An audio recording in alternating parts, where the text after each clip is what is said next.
C'est joie, ravisi ava menas nona ore je love wo o terita wo iwo ni frère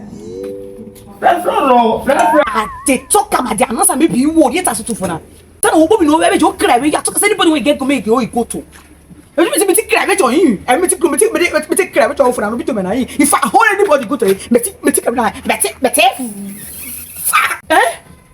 maybe no rate na me tin na be na me ko be na me sad die be na to ma jo ke me na na ye bo jo ko ki bro bo na ma be na ye be na ye be na bo bi na be na bo na ma if I hold that to them no be na wana if na ma gbe no na ayo me ti ko ti be jo bo bi ni awi keep that frère comment j'ai pour Oh my god. oh no for mo di onu mo za jo carry van no di mo za jo carry van no be sie van na si o be sie van na do bro ko lo ba re van na di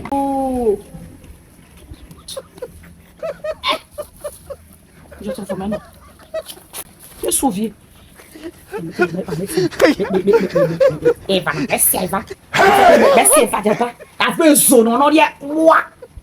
e ba na bi e bi te be fo egbe ya fe wo gbala me ti ye mojo e fe ma fa ko yin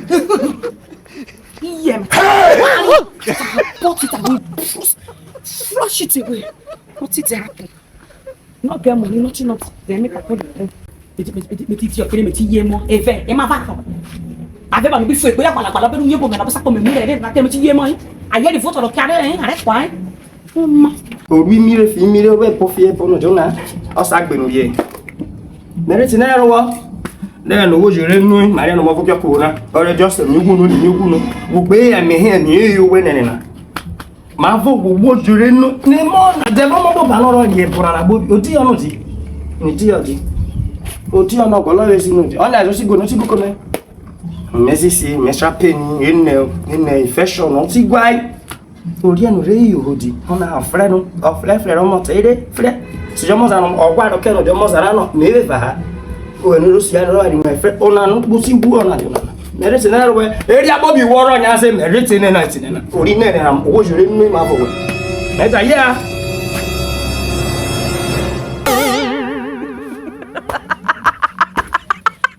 for Nigeria to waiting this but on your country. They monitor me for this life or cooking maybe you are cooking about I say waiting go fine. What did you do? Oflefle ya so go Oflefle what the fuck na say na be yan na wona na so go no le for where you what be here le o tan ti o na be try o ko le ba ye be tu we yo ko na ni ya ko le na so go na say na say wo se ye ko na busi na tine Oflefle wo karire fire wo kore bo fire bo da wo ri e ko na bobi eji o di ono la e ba ora ba na ready je ba wo fi to mero na bo ba na ona di ye e bo ora na nura betta me ko ta ko ba ba no mara ba ko no to re wo di ono di e ba ora ba na wo ta ba re ba re ti gulele e va na wo ta ba wo ti gulele wo ti gulele te we